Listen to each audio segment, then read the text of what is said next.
I have to remind myself that my gifts are not, I don't like the word optimized or maximized, but I'm not using my gifts to the best of my ability if I haven't taken care of all these other not fun needs first. If I haven't moved my body or got my steps in or, done a work, I do not like working out at all, but I know I'm better for it. And I know that my gifts are better for it. And I know that what I share with the world is better for it. So that's where the acronym came from, was just to remind me that in order to use these gifts, I really need to take care of some other stuff first. Welcome to Business with Purpose. I'm your host, Molly Stillman, and this show is all about bringing you the stories behind the brands, the companies, and the small businesses that are changing the world. Each week, I get to sit down with an incredible entrepreneur, community leader, business activist, writer, speaker, or just an incredible person who is trying to make a positive impact not only through their personal life, but also with their career. My goal with this show is to show you, the listener, that no matter what you do for a living, you can make an impact. My guest this week is the incredible Whitney English. She believes that anyone can live a beautiful life. She believes that gratitude is the birthplace of joy, that people matter, that love is the answer, and that if you're real, you can't be ugly, that everyone is creative, and some of us have forgotten, and that it's worth trying to be a better version of ourselves today than we were yesterday. If you're more into the technical details, Whitney has bootstrapped 2 businesses to 7 figures, has a degree in interior design, has studied management at Parsons in New York City, and has had her work featured in O Magazine, The Wall Street Journal, and on The Today Show. She was featured as one of Country Living's women entrepreneurs in 2008, and one of her favorite dreams come true, though, is her husband David and their 3 children. She also nightly dreams of a perfectly organized office. Her new book, A More Beautiful Life, just released, and it is incredible. We talk all about the HEART framework for developing and setting goals. We talk about what it looks like to have this moment where we hit rock bottom and we use that to fuel something new, to fuel beautiful change, and how we don't let those moments define us, but instead they help to shape us into who we can become. I loved this conversation. I've been a fan of Whitney's for a long time, so it was so much fun to get to sit down with her. I know that you are going to love this. But before we get to my chat with Whitney, I want to thank our partner of the show, and that is Mama Suds. We are heading into summertime, and it is the time more than ever to grab those Mama Suds germ cleaners and get to cleaning. From the windows to the walls to floors to upholstery to carpets, you name it, Mama Suds has a truly safe and effective product to help you clean. We've personally used Mama Suds in our home for years. I love their Castile soap, their toilet bombs.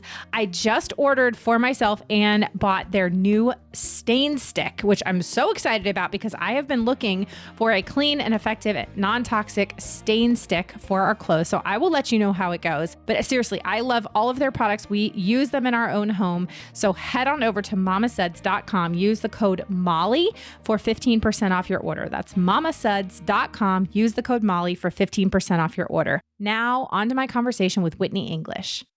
Whitney, I'm so honored to have you on the show. Welcome. Thank you for having me. I'm so excited to be here. I am so excited to have you. And I have already been diving into your book, which by the time this airs will already be out. So everybody should just go ahead and pause. I'm just going to say it right now. Pause this, go order it from your local bookstore, from Amazon, from Target, wherever you can order books, and go buy it because it's beautiful, which, is fitting because it's called A More Beautiful Life. But I also am very much a person who judges a book by its cover. And I realize I should not, but I do. And it's beautiful. So congratulations. Well, congratulations on birthing a book, baby. Thank you. It is a journey indeed.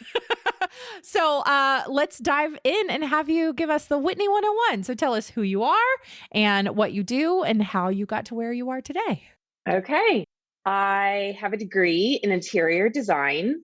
I graduated in May of 2001 and moved to Dallas to start my career as an interior designer, which is what I've wanted to do pretty much my entire life. And 9/11 happened. So that's changed the job market dried up.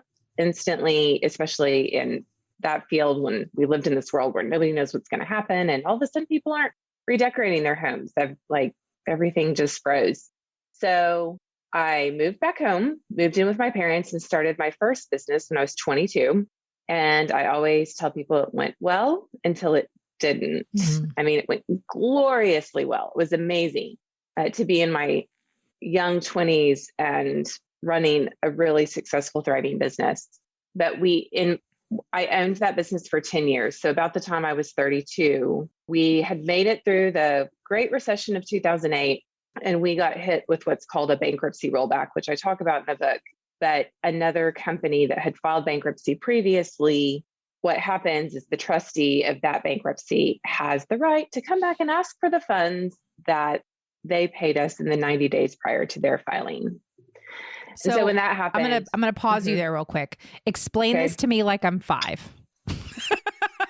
I got a letter in the mail one day that said I owed a huge sum of money to a lawyer who was processing one of my previous customers' bankruptcies. That's still not a 5-year-old explanation, but I get it a little bit more now. So basically, you had a customer that had paid you, and then they file bankruptcy. And then basically you are then liable for what they paid me. Yes. Okay. All right. I have to pay it back so that the trustee can then take all that money, all the money they can find, and redistribute it to other creditors. Yeah. It was not fun at all.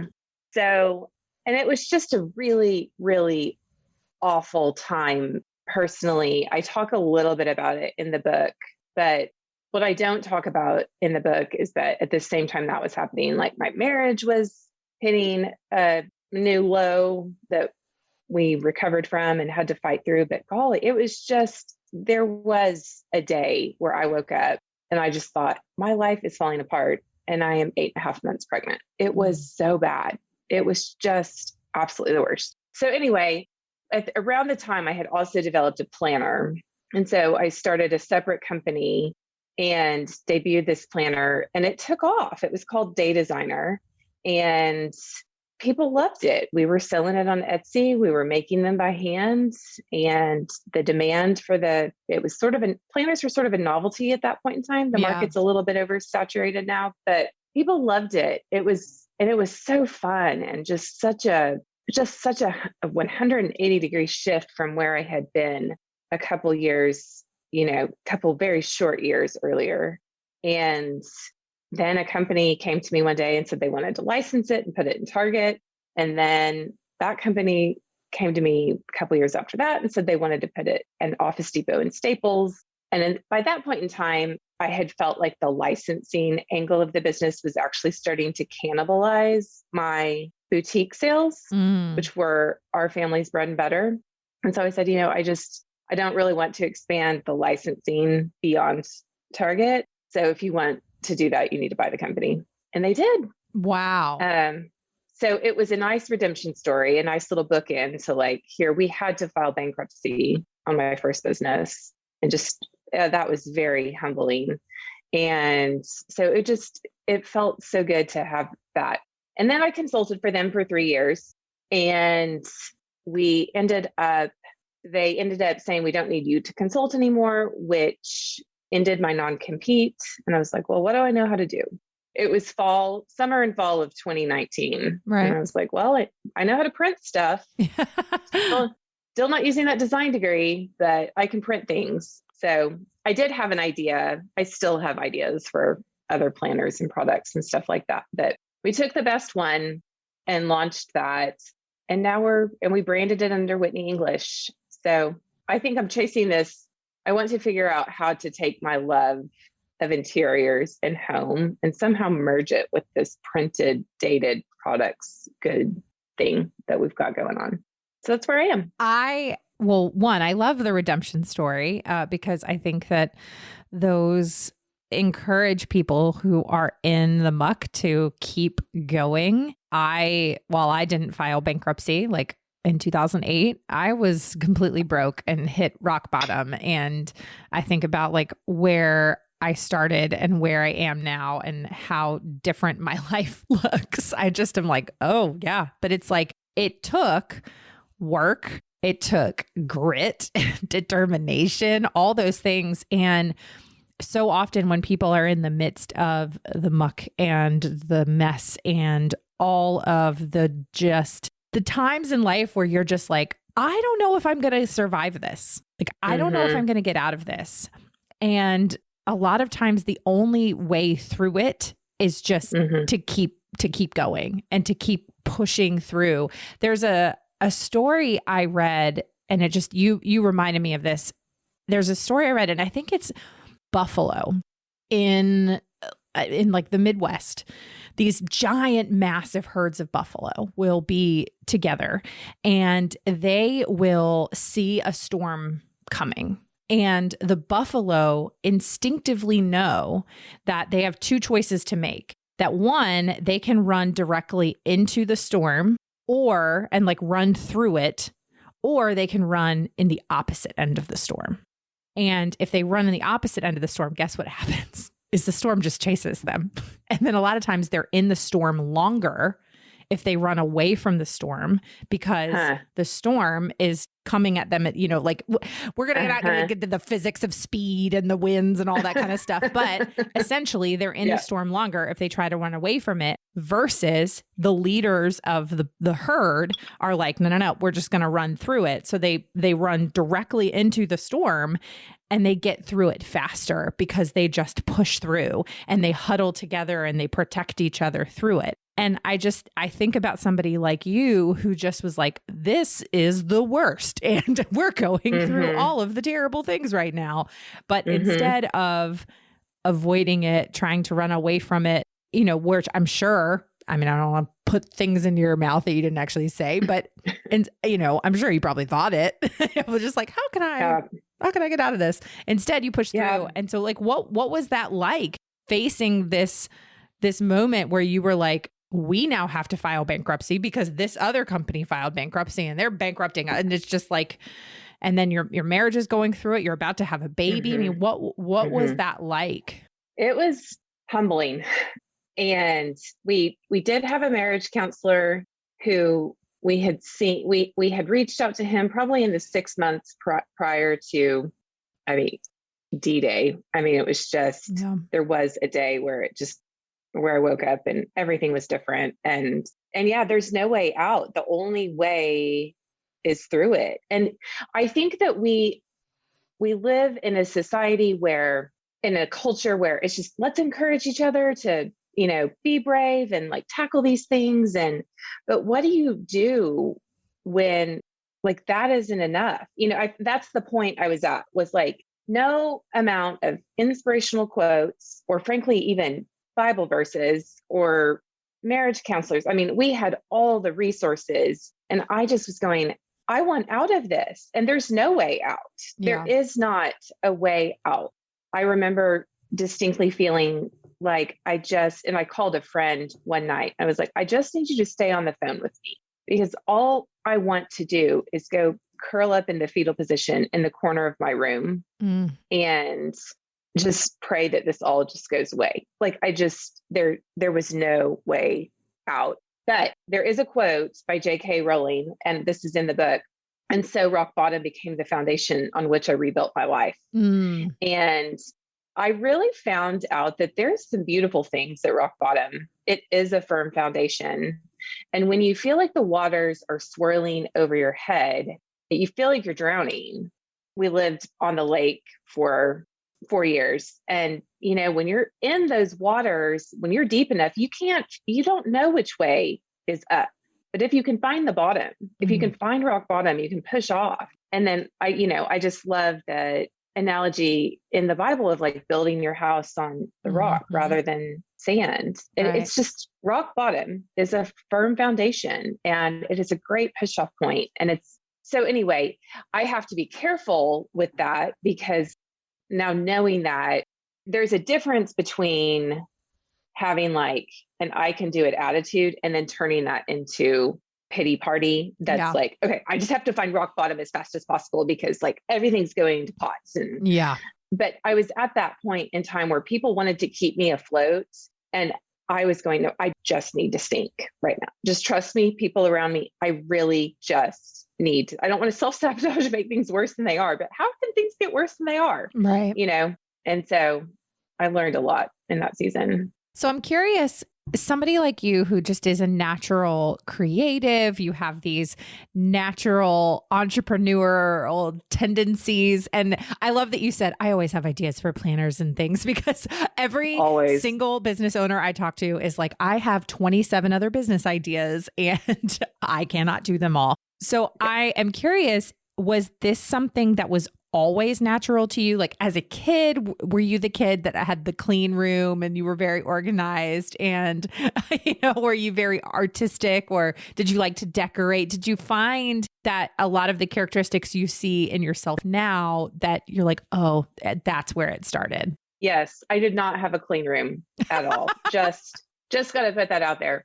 My best friend from high school and still best friend in the whole wide world is like, she follows me on Instagram and she's like, clean your room, clean it. Like, just clean your room. It's been a lifelong problem. I do think I'm also an Enneagram 7, and Enneagram 7s tend to avoid pain. And one way I can avoid pain is chasing ideas. And I've had to learn how to, and I actually listened to a really interesting podcast the other day. The gal they interviewed was Anna, I'm probably going to mispronounce this name, Lemke. I mean, they said it. I think it's Lemke. I hope I'm Lemke. I think I know exactly who you're talking about.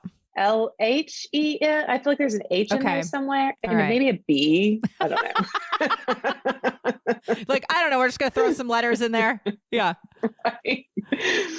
Anyway, the podcast is talking about how dopamine in our brains are looking for a balance in dopamine. So when we pursue pleasure, pain is sort of the other side of that scale that helps things balance out. You need to have her on the show. Reach out. She's probably fascinating to talk to.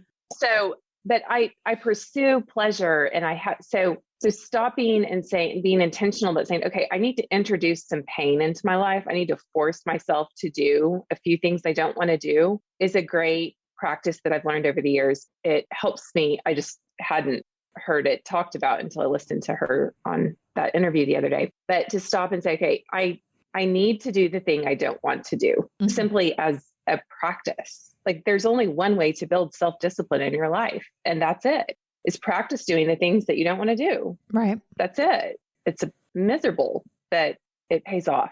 So I don't remember what your question was, but no, that's okay. I was asking, that's a very Enneagram 7 thing, by the way, like, woo! Totally. Because one of my best friends is an Enneagram 7 and I'm an Enneagram 2. And so I'm always like, okay, let's bring it back. Let's bring it back. It's fine. Well, so I was asking about how, did you see these threads, like your creative threads, entrepreneurial threads as a kid? So at what point did you realize, obviously you went to school for this. Was this something that just started to slowly come out of you? And you were like, this is something, just interior design and the creative space. Like, where did that all start to manifest itself? Yeah. My grandmother, my dad's mom, my gran was super creative. She was an oil painter. I have a couple of her paintings, which was a really neat thing to hang on to. My dad was really resourceful, which is a very special kind of creativity to be able to look at a problem and say, I have this garage full of mechanics and woodworking tools. Like, what can we do? So we would get out in the garage at a young age and do all my school projects. And I was always the kid who went to school with the diorama. It wasn't in a shoebox. It was in an actual wood box that we made. And my little Heidi cottage little hut thing was built out of actual wood. It was just, we were over the top, but we had so much fun doing it. My uncle, who lived across the street from us, was an architect, and he was very instrumental and encouraging and someone for me to talk to about that interest. So my mom saved everything that I have, drawings of doll houses and floor plans from age 8. Floor plans. I was drawing floor plans at McDonald's, eating my Happy Meal at age 8. So it definitely it's there. It's been there for a really long time. Yeah. And I think that's so cool because I think a lot of times you see, even if your career path has veered off, or, I'm always fascinated by people who are like, well, I went to school for something completely different than what I'm doing. But then you just see the little tiny threads throughout somebody's life. And so talk about how you began to develop this heart framework and goal setting, and like how that grew out of, because I see, and maybe that's just how my brain is wired, but I totally see the connection between interior design and goal setting, and like having a, kind of organized life, or kind of getting your things organized. Like it's, I totally see the connection. And especially when, cause I used a day designer back in the day. So I remember, one of the things, cause I like pretty things. And so I loved the simplicity of them, the ease of them, but then the beautiful design. And I felt like just, oh, well, I have this. And so automatically I'm going to be more organized, and automatically, yes. It's just going to happen like, boop, like just like that. So where did you slowly begin to develop this framework for goal setting? And when you started to realize this is something that actually is working for other people and isn't just one of my own little, because sometimes we have our own systems that we're like, this doesn't make sense to anybody else, but it makes sense to me. Whereas you develop this with something, this can work for other people. Yeah. I also believe in fairy tales growing up. And so I do think that goals as an adult sort of felt like they were going to be that magic wand or that fairy godmother that ticket out. And so in that season of my life that was so dark, I had been setting goals. Like there was that D-Day, that just the day that the epic failure hit. And I looked back over the past 2 years and was just like, my goals got me here. Yeah. Like I thought SMART goals were the ticket out of this mess. And I just found out I have to file bankruptcy on my company. My marriage is on the rocks. I'm 8.5 months pregnant. I lost a really precious friendship at the same time to just one of those splits that just never is going to reconcile this side of heaven. And I was really disenchanted with my goals. So I think I probably went through like grief and denial, like just, this is like goals are not going to work. But I was left without a framework and I need that. I'm an Enneagram 7. I need a mnemonic device to help me remember what I'm supposed to do every day. Because if I don't, I end up chasing squirrels and rabbits. They're so fun and so cute to chase. I mean, I just love chasing squirrels and rabbits. But I needed a simple way to just say like, okay, no, you need to do some of these discipline things. You need to do some of these practices instead of chasing.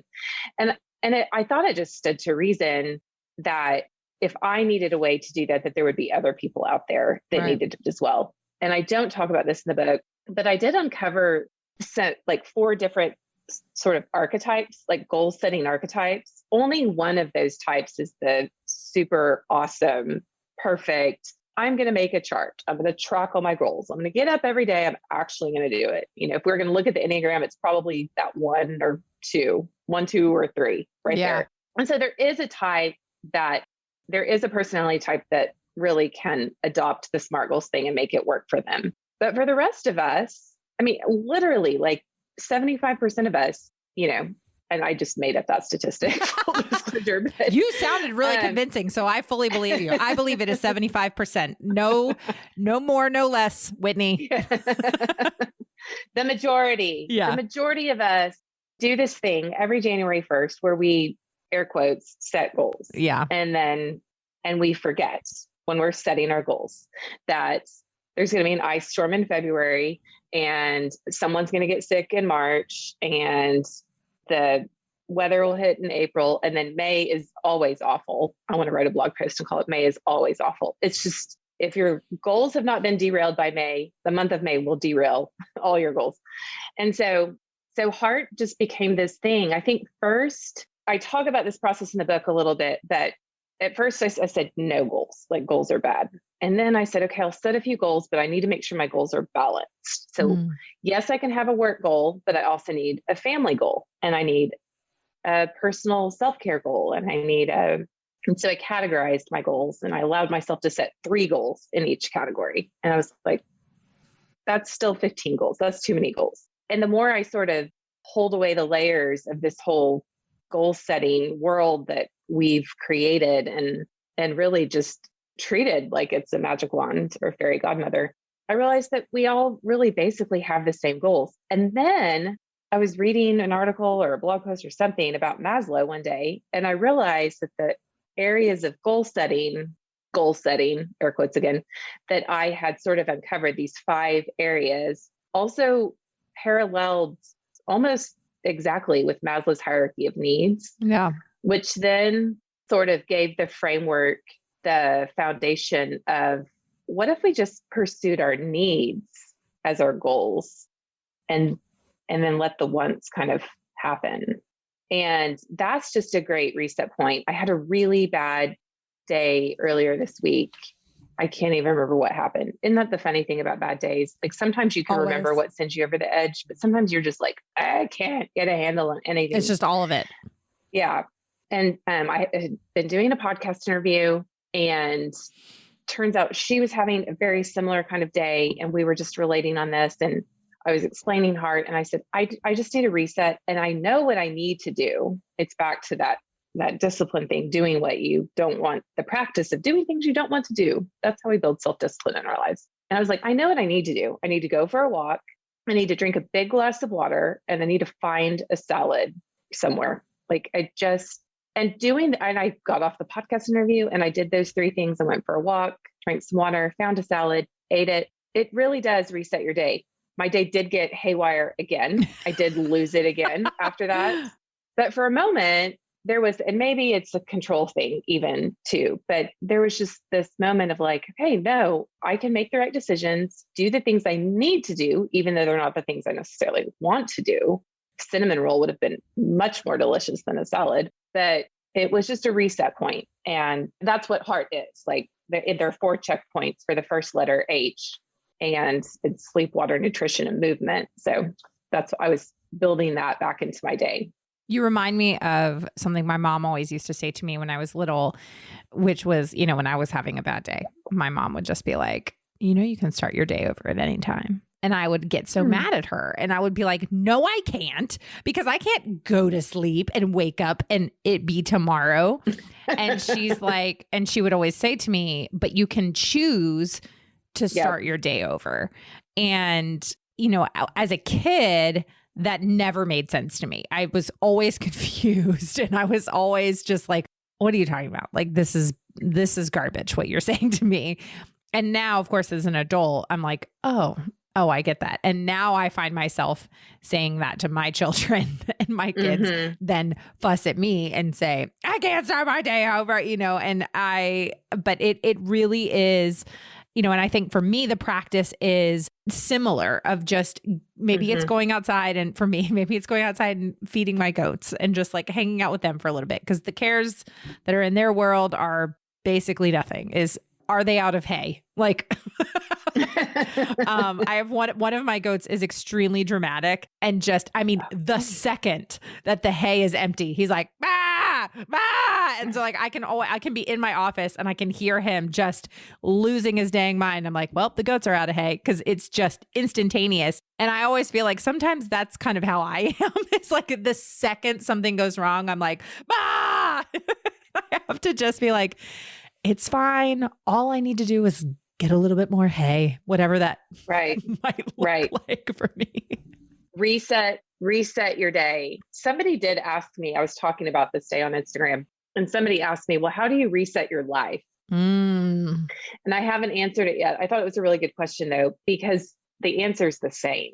Yeah. You reset your day. I mean, if it does come back to choice, my mom would always say to me, like, you have the choice. I do tell a story about my mom in the book where she took me to a therapist when I was a teenager because I had teenage angst. I had girl drama. And she was like, you have a choice as to how you respond to this. And so like when my kids, or even sometimes my sweet husband, David, will say, you're making me so mad, like in the middle of an argument, I come back with, I can't make you do anything. You're choosing to be mad, which doesn't ever go over well. I was going to say, I'm sure that goes over super well in the moment. But it is like, I feel like that is something that as a parent, that is right up there. Like if you said, Whitney, what do you want to teach your kids? I would say the power of choices and change, like the power to just say, okay, I'm going to choose something different. And sometimes I think when you're in like those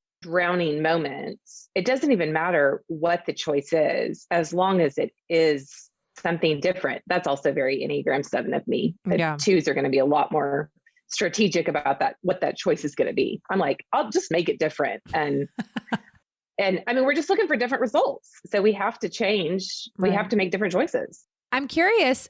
I want you to unpack a little bit that the connection, and I think you go into this some in the book, but just to unpack it for us a little bit here, the connection of the HEART framework, the HEART, to Maslow's hierarchy of needs, because I think that that's fascinating, and how so often, I mean, and of course, like we both come from a faith background. And so, you know, we see this as, okay, well, this is how God like intentionally created us. And, you know, and just in general, like when we are without community, when we're without fellowship with one another, when we are without strong relationships in our lives, when we are without good nutrition and sunlight and exercise and moving our bodies and things that fuel our soul and our mind and our hearts and our body, you know, just all those things, when of course we're not functioning the way that we are supposed to function.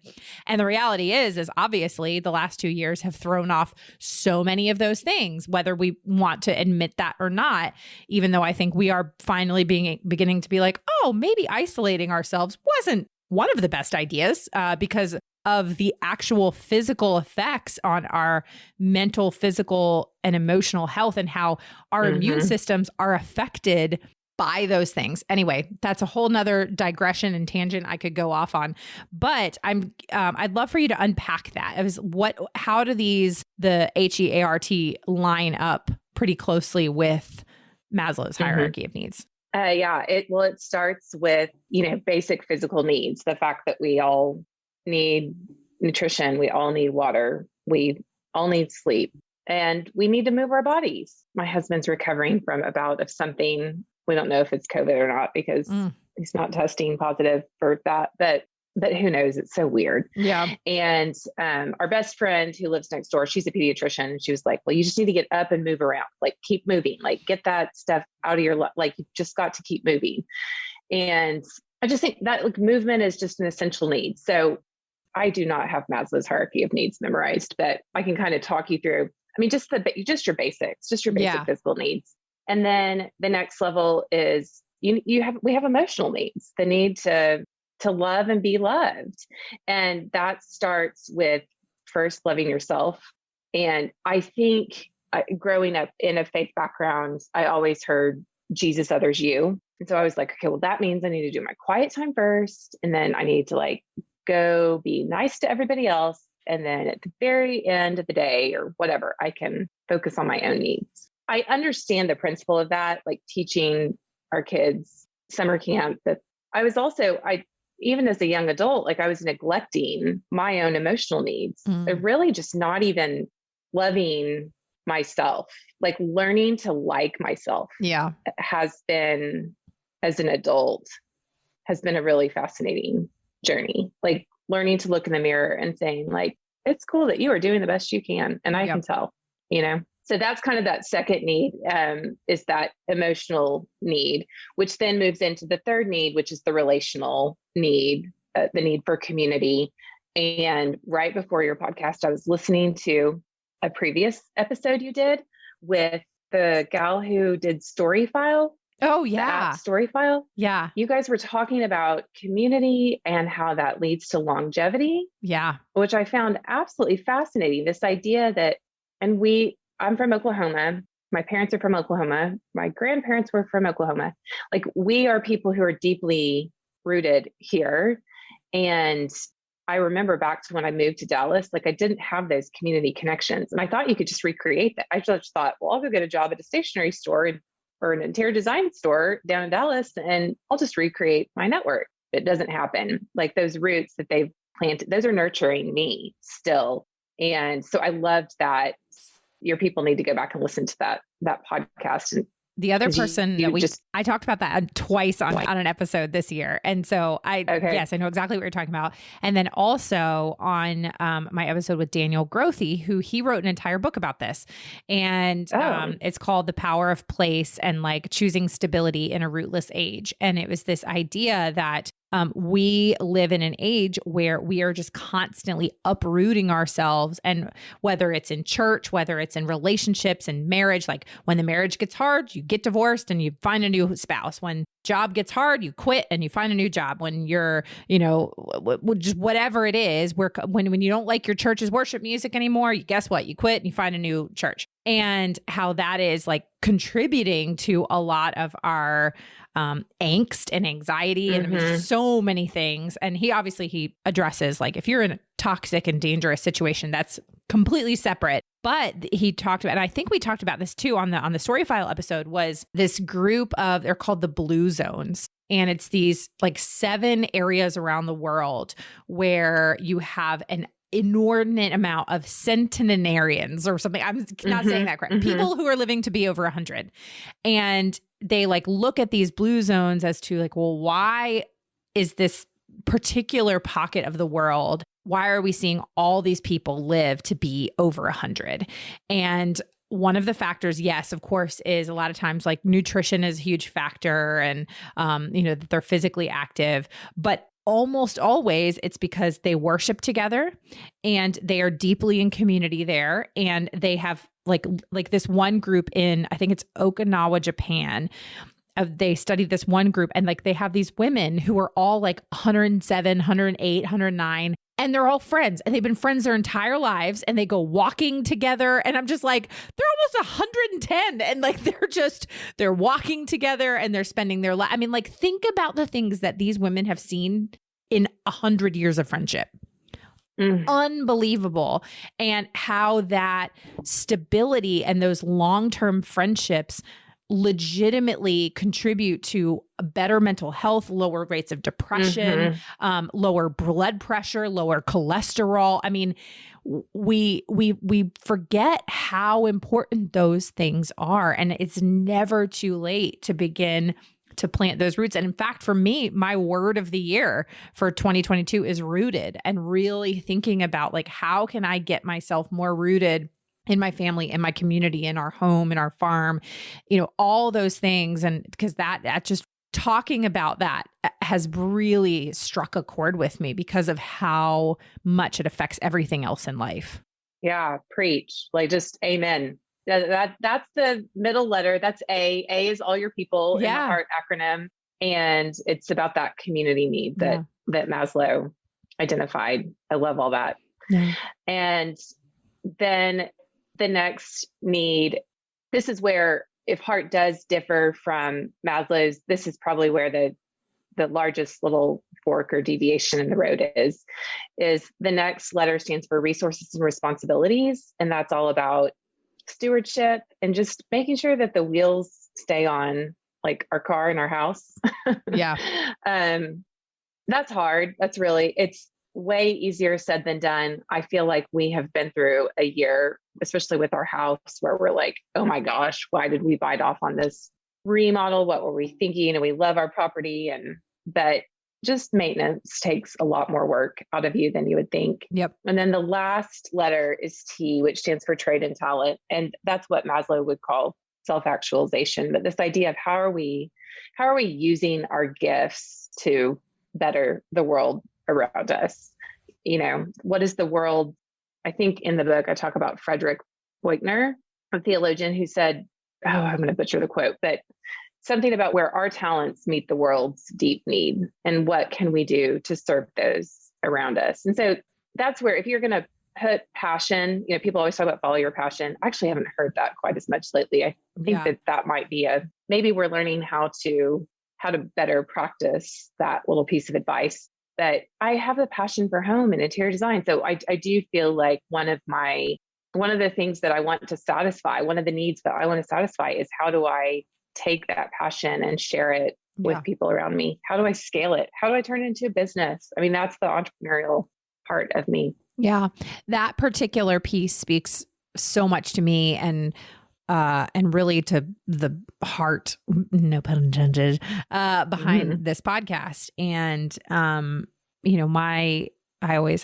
say this, I feel like I say this constantly on the show, is my kind of life verse, so to speak, is 1 Peter 4:10, which is each of you has received a gift and you are to use that gift as faithful stewards of God's grace in its various forms. And you're supposed to use that gift to serve others. And that is what I really believe at the heart is every single person was given a gift and was given a gift that is meant to be used to serve others. And that is like God's grace walking itself out. And we are planting a church right now, and we are seeing like in real time, the body of Christ at work of people using their individual unique gifts to serve a greater purpose and to serve others. And it's fascinating how God has, I mean, we have, somebody in our church plant who is like, loves accounting and spreadsheets, which is like where my soul goes to die. And she's taken, within the first 2 weeks of us saying we're going to plant a church, she'd filed our 501c3 paperwork and gotten our bank account set up and all that stuff. And I'm just like, how did we happen to have somebody in our group who's like, yeah, I know how to do that. And then we have another guy in our group who has just lived in this community forever and knows everyone. And so it's like, if we have a particular need, then he's like, oh yeah, I know a guy who does that. And it's just like, oh, because of course you do.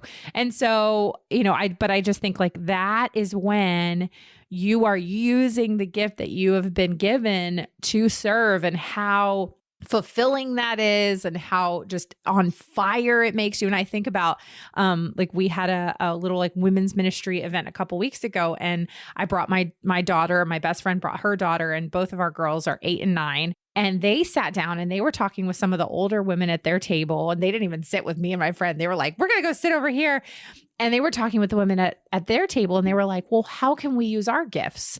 And so it was really sweet to hear those women say, well, what do you guys like to do? Like, what do you feel like God has given you a gift of? And they said, well, we really love art. And so they took it upon themselves, my little 8-year-old daughter and her 9-year-old friend, and they started a little card ministry in our church. And so they're going to make these cards and paint things on them and give them to people in our church who, are celebrating something or have had surgery or something. And I just said, that is such a sweet example of, even at 8, 9 years old, how can you use your gift to then serve somebody else with it? And so, and how much joy they are now getting out of that, to be able to be like, they like had this whole meeting about it, and they have a name for their ministry and their little, like, their little, like a not a subtitle. What am I saying? Like a catchphrase.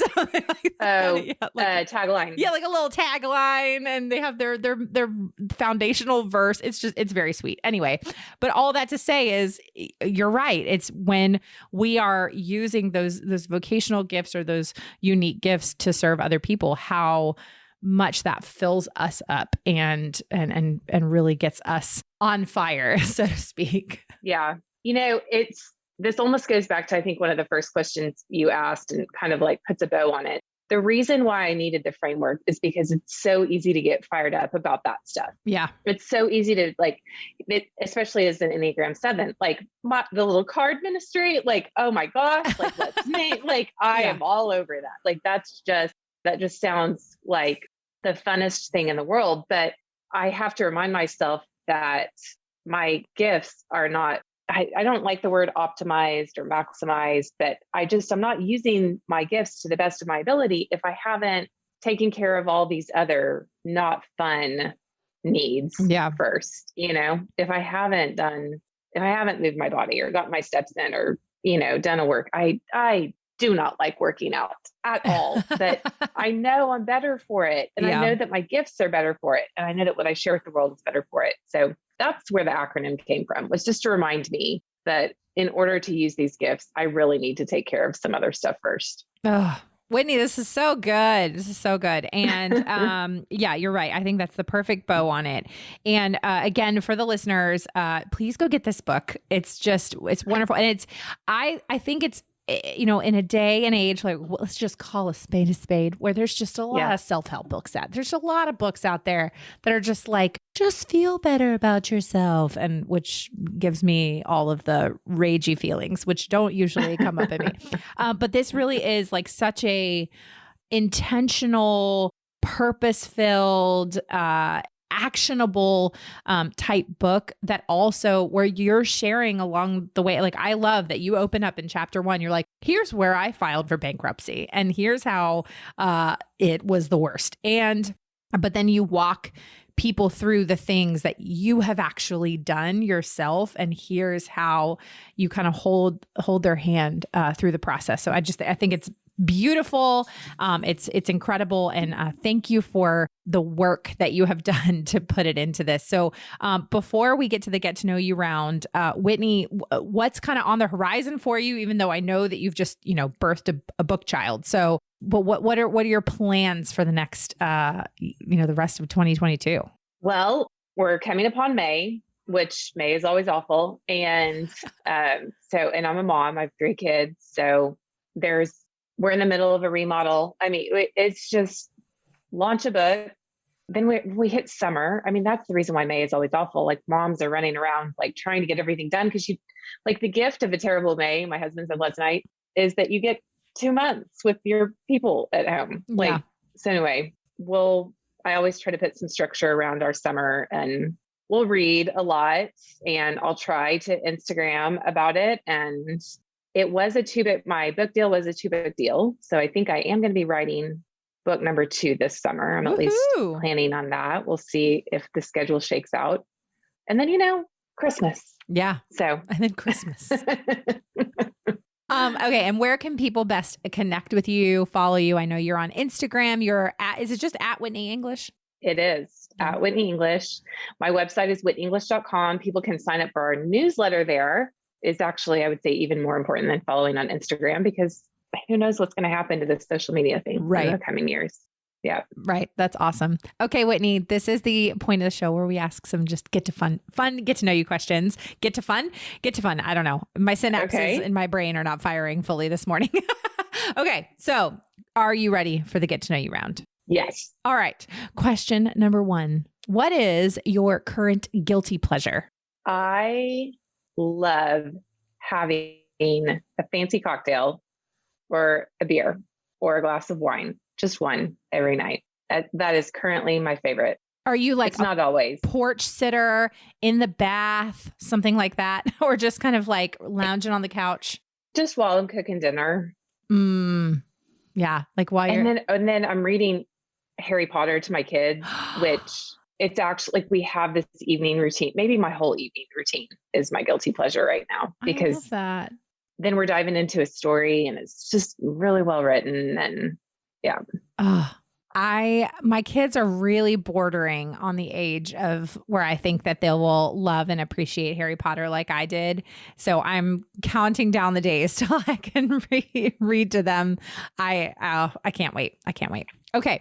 So I know I'd love to ask this question because you have an entrepreneurial mindset and it's always fun to ask entrepreneurs this question. And that is, if you woke up tomorrow and for no bad reason, but you had to completely switch what you do for a living, what would you do? Would you start a new business?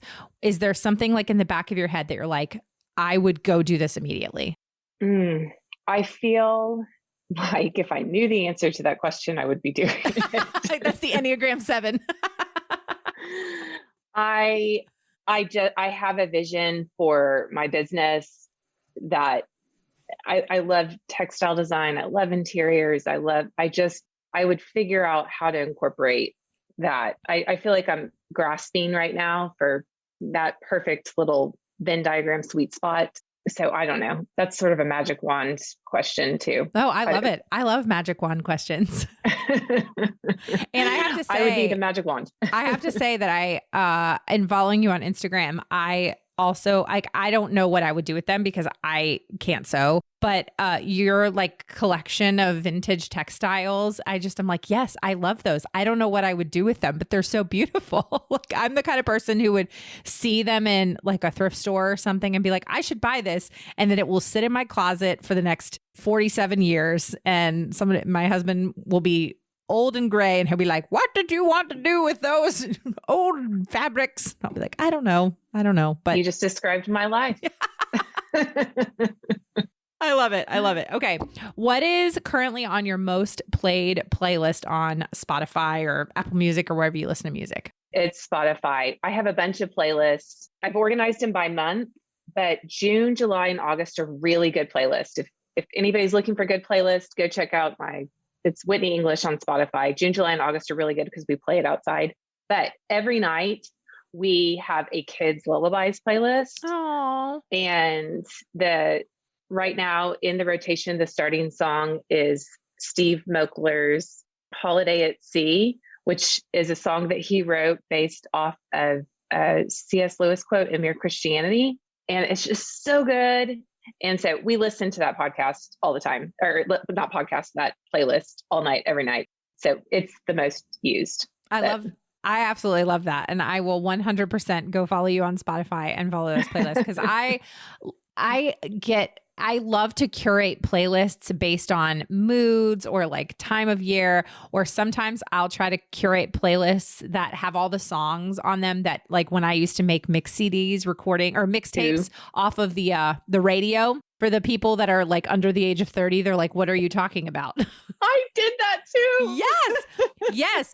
The best was you had the big boom box with the tape, and then you would turn to your radio station, and then you would call your radio station and you would request the song, and then you would have to wait like 7 hours and then for them to play the song. And then you'd be like sitting there by the thing and you would wait, and then you'd be like, oh, I have to go to the bathroom. And then you'd run to the bathroom, and then you'd hear the song start, and then you'd have to run back, and then you hit play.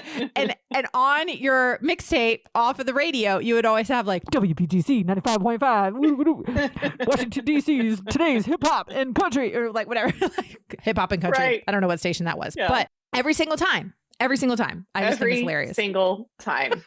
It's so true. Anyway. I wish I had my mixtape. Me too. So I was, okay, real quick digression. Sort of. I was just catching up with my college roommate the other day, and we were FaceTiming back and forth about something. And I had asked her, I was like, do you still have, because she had this mix CD that she had made our senior year, and it was to this day, I'm like, that was the best mix CD of all time. And I foolishly either lost it in a move or something. I don't know where mine is. And so I was like, do you still have yours? She still has it. She has all of her mix CDs from college. Like she was pulling it out and she was like, look, this says, because we were in a sorority together, and it was like Pi Cap Mixer Spring 2004. And I was like, oh my goodness, I cannot believe where they're all like illegally downloaded off of LimeWire, Napster. Oh my gosh. Anyway. Okay. So much fun. But anyway, today we do it legally on Spotify. Right. Okay. All right. Then my last question is the question I ask all my guests. And that is, Whitney, what does it mean to you to run a business with purpose?